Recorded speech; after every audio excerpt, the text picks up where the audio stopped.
ካላገባሽ ወይም ልታገቢ እያሰብሽ ከሆነ ወይም ደግሞ አዲስ ሙሽራ ከሆንሽ የዛሬው መልእክት ላንቺ ነው፣ እንዳያመልጥሽ። ሰላም እንዴት ናችሁ? እንኳን ወደ ዩቲዩብ ቻናሌ በሰላም መጣችሁ።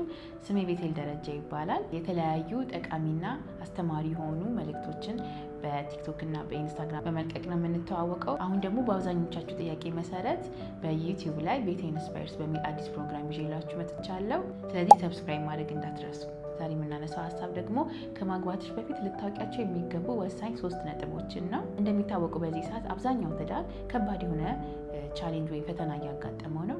ይህም የሚሆንበት ምክንያት ደግሞ ስለ ትዳር የተሳሳተ አመለካከት ይዘን ስለምንገባ ወይም ደግሞ ያልሆነ ኤክስፔክቴሽን ይዘን ወደ ትዳር ውስጥ ስለምንገባ ነው።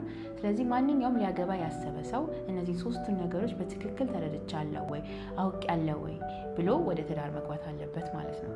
ስለዚህ ከምናነሳቸው ፖይንቶች መካከል ውስጥ አንደኛው የሚሆነው ምንድነው? በአጠቃላይ ትዳር ማለት ምን ማለት ነው? ትዳርን የመሰረተው ማን ነው? ለምን ተመሰረተ? የሚለውን ነገር። ስለዚህ ማወቅ ያለብን ዋነኛ ነገር ምንድነው? ጋብቻ መልካም የሆነ ነገር እንደሆነ፣ ሰው ሊሰቃይበት፣ ሊያማርርበት ወይም ሊጎዳበት የሚገባበት ሳይሆን እንዲሁም ሊዝናናበት፣ ኢንጆይ ሊያደርግበት፣ መልካምን ፍሬ ሊያይበት የተሰራና የተቋቋመ ተቋም እንደሆነ ማወቅ እንዳለብን ነው። በዚህ ትዳር ውስጥ ደግሞ ሰው ባልና ሚስት ሲጋባ አንድ ይሆናል። በመንፈስም በነፍስም በስጋም አንድ የሚሆኑበትና መልካምን ፍሬ የሚያዩበት ተቋም ነው። በሁለተኛ ደግሞ ራሳችንን መጠየቅ ያለብን ነገር ምንድነው? ትዳር የምንመሰርትበት ምክንያት ምንድን ነው? ምክንያቱም ብዙ ሰው ሮንግ የሆነ ወይም ልክ ያልሆነ ምክንያትን ይዞ ነው ወደ ትዳር ውስጥ የሚገባው። ለምሳሌ ያን ትዳር የመሰረትሽው ለምንድን ነው? ፋይናንሻሊ ስቴብል ለመሆን ነው? ገንዘብ ስላለው ነው ያ ሰው የምታገቢው? ወይም ደግሞ ጓደኞች ስለገፋፉሽ ነው ወይ የምታገቢው? ወይም ደግሞ ከጎረቤቶች ጭቅጭቅ ለመዳን ብለሽ ነው የምታገቢው?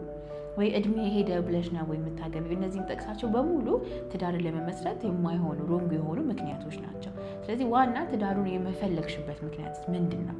ምክንያቱም ትክክለኛውን ምክንያት መታቂ ከሆነ ወደፊት የሚገጥምሽን ቻሌንጅ በቀላሉ መወጣት ስለምትችይ። 3ኛ ደግሞ ማወቅ ያለብሽ ነገር ምንድነው? ትዳር ስራ እንደሆነ ነው። እንዲሁም አብዛኞቹ እንደሚሉት ትዳር የአትክልት ቦታ ጋርደን ነው።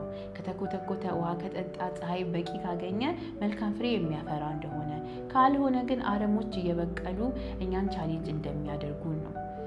ይህ ማለት ምን ማለት ነው? አንቺ የማትፈልጊውን ባህሪሽን የምትገልጭበት፣ የማትፈልጊያትን ሴት የምትሆኝበት፣ ወደሽ የገባሽበትን ሰው የምትጠይበት፣ ጠላት የምትሆኝበት፣ የሁለት ተፎካካሪ ቡድን የምትሆኑበት ተቋም ነው የሚሆነው። ይህ የሚሆነው ደግሞ ትዳር የሚመሰረተው ሁለት የሚዋደዱ ግን ከተለያየ ባክግራውንድ የመጡ ሰዎች አንድ የሚሆኑበት ቦታ ነው። ስለዚህ በፍጭትና በግጭት አልፈው አንድ የሚሆኑበት ቦታ ስለሆነ ትዳርን ለመመስረት ፍቅር ብቻ በቂ እንዳልሆነ፣ በይቅርታ ዋጋ በመክፈል እኔነታችንን በመተው በቃ ለመሰራትና ለመስራት ተዘጋጅተን መግባት ያለብን ቦታ ነው። ስለዚህ ማንም ሰው ከማግባቱ በፊት መጀመሪያ ትዳር የምገባበት ነገር ምንድን ነው የሚለውን፣ ትዳር ምንድን ነው የሚለውን መመለስ አለበት። 3ኛ ደግሞ የህይወትን ጥያቄ መልስ ልናገኝበት ወይም እርፍ ልንልበት ሳይሆን ትዳር ውስጥ የምንገባው ለመስራት፣ አይተነው ማናውቀውን አቅማችንን የምናይበት፣ ስትሬች የምናደርግበት፣ ይቅርታ የምናደርግበት፣ ሳክሪፋይስ የምንከፍልበት፣ እኔነታችንን ትተን ቅድሚያ ለትዳር አጋራችን የምንሰጥበት ቦታ ነው።